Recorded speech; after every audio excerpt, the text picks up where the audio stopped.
Hello दोस्तों, नमस्ते। आज की कहानी का नाम है व्यवहार।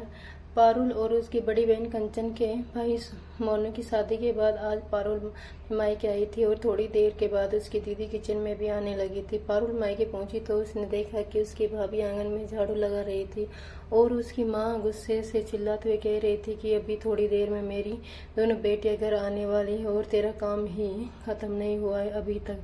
बहू, तू बहुत कम काम चोरी करती है। मेरी बेटियों इतनी फुर्ती है कि तू तो उनके मुकाबले क्या ही करेगी। ये सुन पारुल को बहुत बड़ा बुरा लगा। उसकी भाभी को ससुराल आए अभी 6 महीने हुए थे और माँ उसे इतने बुरे तरीके से बर्ताव कर रही थी। पारुल ने घर के अंदर जाकर देखा तो उसकी माँ आंगन में बैठी बैठी चिल्ला रही थी। अपनी माँ को समझाते हुए पारुल ने कहा, माँ ये क्या तुम क्या कर रही हो? भाभी अभी इस घर में नई नई आई है, तुम्हें उसके साथ इतना गंदा व्यवहार कैसे कर सकती हो?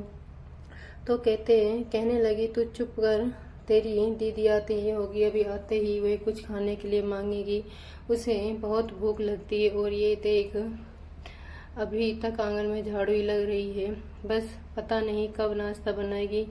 यह तो तब तक पारुल की बड़ी दीदी कंचन भी घर आ गई थी। वे कहने लगी, माँ भाभी तुम्हारा ठीक से ध्यान तो रखती है ना? घर को एकदम कबाड़ बना हुआ है। मैं रहती थी तो घर एकदम चमका कर रखती थी। शांति जी मुंह बनाते हुए कहने लगी कि बहू की माँ ने तो उसे कुछ सिखाया ही नहीं है, सब मुझे ही सिखाना पड़ता है, इसे तो कुछ आता ही नहीं। आरती की आंखों से आंसू बहने लगे। पारुल को भी बड़ा बुरा लग रहा था। खैर, गर्मी की छुट्टियां खत्म होने के बाद पारुल तो वहां से चली गई थी। बीच बीच में वे अपनी माँ को समझाती रहती थी कि भाभी के साथ अच्छा व्यवहार करो, लेकिन शांति जी की आंखों पर पट्टी बंधी हुई थी। उनकी बेटियां ही सब कुछ हैं, बहू को तो कुछ आता ही नहीं है। धीरे धीरे करके आरती को उस घर में आए हुए 4 साल हो गए थे। 4 सालों में उसकी सास ने कभी भी उसे मायके नहीं जाने दिया। हर बार जब वे मायके जाने की बात करती तो उसकी सास कहने लगती थी कि मेरी तबीयत ठीक नहीं रहती है, तो मायके कैसे जाओगी? गर्मी की छुट्टियों में भी आरती के भाई बहन घर में इकट्ठा होते थे। तब शांति जी कहने लगती थी कि मेरी बेटियां भी गर्मी की छुट्टियों में घर आते हैं, तुम नंदों की आओ भगत करो, मायके जाने की क्या जरूरत है? इस बार भी गर्मी की छुट्टियों में शांति जी बड़ी बेटी घर आने वाली ही थी। वे बहू के पीछे पड़ी हुई थी कि बेटी के आने पर कौन कौन से व्यंजन बनेंगे। तभी एक दिन पारुल ने अपनी माँ को फोन किया और कहने लगी, माँ मेरी तबीयत ठीक नहीं है तो मैं गर्मी की छुट्टियों में घर नहीं आ पाऊंगी और बाई भी 20 दिन की छुट्टी पर गई है। माँ तुम मेरी देखभाल करने के लिए और घर संभालने के लिए भाभी को यहाँ भेज दो, साथ ही वे रसोई भी संभाल लेगी। भाभी अकेली कैसे आएगी? तो आप भैया को कहो कि वे उन्हें लेकर जल्दी से मेरे घर आ जाएं। सास ने तुरंत ही बहू को मुफ्त की नौकरानी समझकर बेटी के घर रवाना कर दिया। वहां पहुंचकर बहू के पैर तले जमीन खिसक गई, क्योंकि नंद बिल्कुल भी बीमार नहीं थी। उल्टा वहां तो नंद नंदोई घूमने जाने की प्लानिंग कर रहे थे। आरती हैरानी से बोली, दीदी आपकी तो तबीयत खराब थी ना? तो पारुल कहने लगी, नहीं भाभी मेरी तबीयत खराब नहीं है, भैया और आपको कहीं भी एक साथ ज्यादा समय बिताने का मौका नहीं मिलता। माँ हमेशा आपको कोसती रहती है कि आप कुछ नहीं करती। उन्होंने आपको इस बार भी छुट्टियों में मायके भी नहीं जाने दिया, क्योंकि दीदी घर आ रही थी। इसलिए मैंने सोचा कि इस बार मैं आपको बहाना बनाकर वहाँ से बुला लेती हूँ और देखती हूँ कि वहाँ क्या होता है। आरती कहने लगी, लेकिन दीदी ये सब तो ठीक नहीं है ना? पारुल मुस्कुराते हुए बोली, भाभी सब ठीक है। अगर कोई सास अपनी बहू की कदर नहीं करती तो उसे भी तो पता चलना चाहिए कि बहू के सब कुछ कितनी सहजता से संभाल रखा है। जब आप वहाँ नहीं रहोगी तब शायद माँ को अपनी कमी महसूस हो और उन्हें ये एहसास हो कि बहू उनके लिए क्या मायने रखती है। और भैया आप भाभी को लेकर उनके मायके चले जाइए, वैसे भी उनका मायका यहाँ से पास ही है, किसी को कुछ पता नहीं चलेगा। मैं भी अपने पति के साथ घूमने के लिए जा रही हूँ और ये 20 दिन आप लोग अपने हिसाब से एंजॉय कीजिए और घर में बताने की ज़रूरत नहीं है कि आप भाभी को लेकर उनके मायके पहुँचे हैं। और भाभी आप अपने मायके में बोल देना कि वे लोग माँ को फ़ोन करके कुछ ना बताएं। बस कुछ दिनों की बात है, देखते हैं कि माँ को कुछ होश आता है या नहीं। वे हमेशा अपनी बेटियों के गुणगान करती रहती है, लेकिन उन्हें ये समझने की ज़रूरत है कि बुढ़ापे में बहू ही काम आएगी, बेटी तो अपनी ही गृहस्थी संभालती रहेगी। आरती की आंखों में आंसू छलक आए कि नंद ने उसके बारे में इतना सोचा। मोनू भी बोल पड़ा, दीदी आप बहुत अच्छी हो जो आप मेरी पत्नी के बारे में इतना सोच रही हो। माँ के सामने तो कुछ बोलता हूँ तो वह तो मुझे ही सुनाने लगती है कि मैं बुढ़ापे में उसका क्या ही ध्यान रखूँगा। मेरा ध्यान तो अपनी पत्नी पर ही अटका हुआ है। इस पर पारुल और उसके पति ने मोनू को समझाया, हाँ बात तो तुम ठीक कह रहे हो, लेकिन एक बात हमेशा याद रखना, आरती को ब्याह कर अपनी पत्नी बनाकर तुम ही उसे अपने घर में लेकर आए हो तो उसके सम्मान की जिम्मेदारी तुम्हारी है और उसके हक की जिम्मेदारी भी तुम्हारी है। तो गलत बातों पर तुम्हें अपने माता पिता के खिलाफ अपनी पत्नी के लिए आवाज़ उठानी ही पड़ेगी, वरना समय के साथ साथ रिश्ते हमेशा के लिए समाप्त होने लगते हैं और शायद ये सब कुछ सहजते सहजता आरती एक दिन हमेशा के लिए तुम्हारे माँ बाप से अपने रिश्ते तोड़ ले और उसकी सेवा करने को भी ना तैयार हो, तब तुम्हें और भी ज़्यादा दुख होगा। इससे अच्छा है कि समय रहते अपनी जबान खोलो और घर में माँ बाप और पत्नी के बीच सामंजस्य बनाकर रखें और जो भी गलत हो उसे उस वक्त उसी गलती का एहसास दिलाओ। कलह के डर से चुप रहोगे तो अपने ही घर को टूटता हुआ जल्द ही देखोगे, क्योंकि यह पुरुष की जिम्मेदारी होती है कि वे अपनी पत्नी और अपने माता पिता दोनों के सम्मान का ख्याल रखें।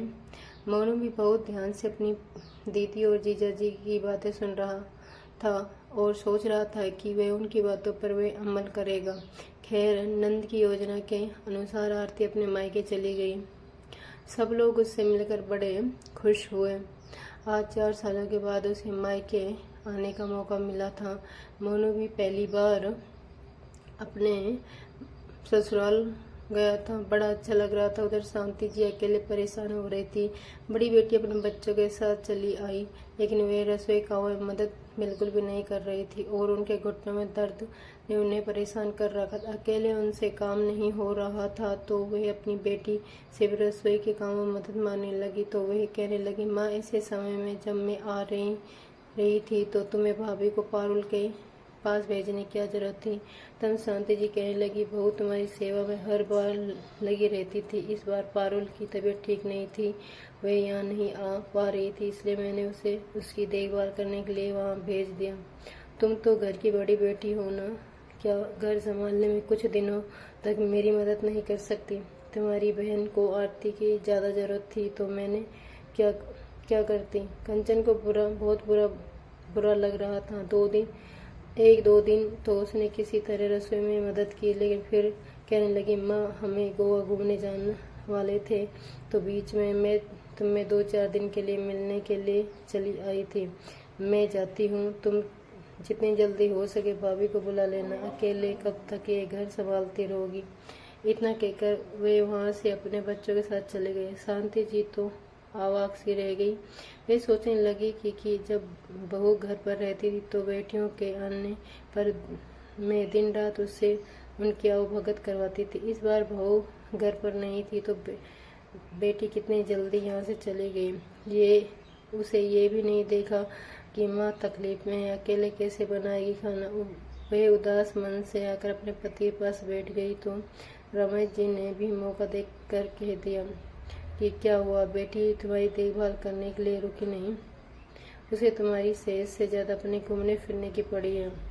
बहू को तो तुमने 4 सालों से मायके नहीं जाने दिया कि तुम्हारे पीछे घर कौन संभाले, और बेटी को तुम 4 दिन और नहीं रोक पाई। शांति जी क्या बोलती, उनकी तो बोलती ही बंद हो गई। वे काफ़ी दुखी थी कि बेटी ने उसके दर्द को क्यों नहीं समझा, जबकि वह तो बेटी के आने पर हर बार पूरा घर सर पर उठा लेती थी और बहू को 1 मिनट की फुर्सत भी नहीं लेने देती थी। बेटी को 1 गिलास पानी भी चाहिए होता तो वह बहू को ही आवाज़ लगाती थी, लेकिन आज वही बेटी उन्हें तकलीफ में देखकर भी छोड़कर भाग गई थी।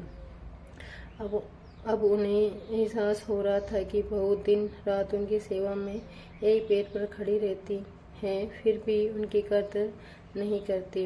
रमेश जी गहरी आवाज़ में बोले कि अभी तो कुछ भी नहीं बिगड़ा है, लेकिन धीरे धीरे तुम्हारी हालत और भी खराब होगी, और तुम्हें अगर बहू से ऐसे ही कड़वा रिश्ता बना कर रखोगी तो हो सकता है कि बहू तुम्हारी सेवा करने से इनकार कर दे। तब तुम क्या करोगी? ये बेटियां तो अपने घर गृहस्थी में रम गई हैं, छुट्टियों में आती हैं, लेकिन हमेशा तो तुम्हें बहू के साथ ही रहना है ना। फिर भी तुम बहू के साथ कितना खराब व्यवहार करती हो।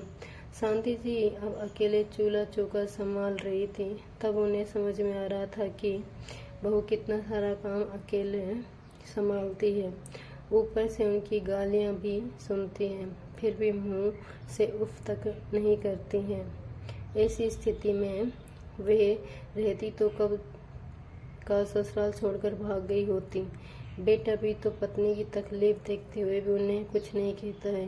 उन्हें बेटे को फ़ोन लगाया और कहने लगा, बेटा पारुल की तबीयत कैसी है? अब अगर वे अच्छा महसूस कर रही है तो तुम लोग वापस चले आओ, मुझे अकेला अच्छा नहीं लग रहा है।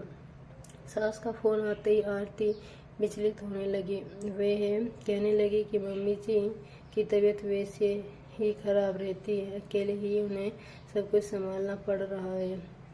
उसने अपने पति से कहा कि 10 दिन तो हो चुके हैं, अब हम घर वापस चलते हैं। मैं सबसे मिल ली और मुझे क्या चाहिए। मोनू खुशी से खिल उठा कि उसकी पत्नी को माँ की कितनी चिंता है। वे उसी दिन घर वापस लौट आया। 10 दिन में माँ का चेहरा उतर गया था। मोनू कहने लगा, माँ तबीयत तो ठीक है ना तुम्हारी? शांति जी कहने लगी, अब बुढ़ापे में तबीयत तो ढीली रहती है बेटा, लेकिन तुम लोग आ गए, अब मुझे अच्छा लग रहा है। बहू रसोई की ओर जाने लगी तो शांति जी कहने लगी, बहू अभी तो तुम थक गई हुई घर आई हो, रुको मैं तुम्हारे लिए चाय नाश्ता लेकर आती हूँ। ये सुनकर आरती हैरानी से अपनी सास का चेहरा देखने लगी तो वह कहने लगी, हाँ बहू, इतने दिनों से रसोई तो संभाल ही रही हूँ, एक टाइम का खाना और बना लेती हूँ। लेकिन आरती नहीं मानी और कहने लगी, नहीं माँ जी, आपके घुटनों में दर्द रहता है ना, आप आराम कीजिए, मैं रसोई संभाल लेती हूँ।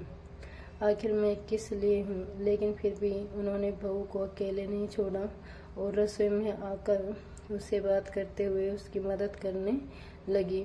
आरती सास के व्यवहार में परिवर्तन को देखकर बहुत हैरान थी और मन ही मन अपनी नंद को धन्यवाद दे रही थी। शाम को जब उसने अपनी छोटी नंद पारुल को कॉल किया तो उसने सारी बात बताई और कहा कि लगता है कि अब माँ जी मेरे साथ प्यार से मिलकर रहेगी। तो पारुल कहने लगी, भाभी माँ, मैं ये बदलाव आना बहुत ज़रूरी था। उन्हें भी सच्चाई देखनी ज़रूरी थी कि एक समय के बाद बहू ही काम आती है।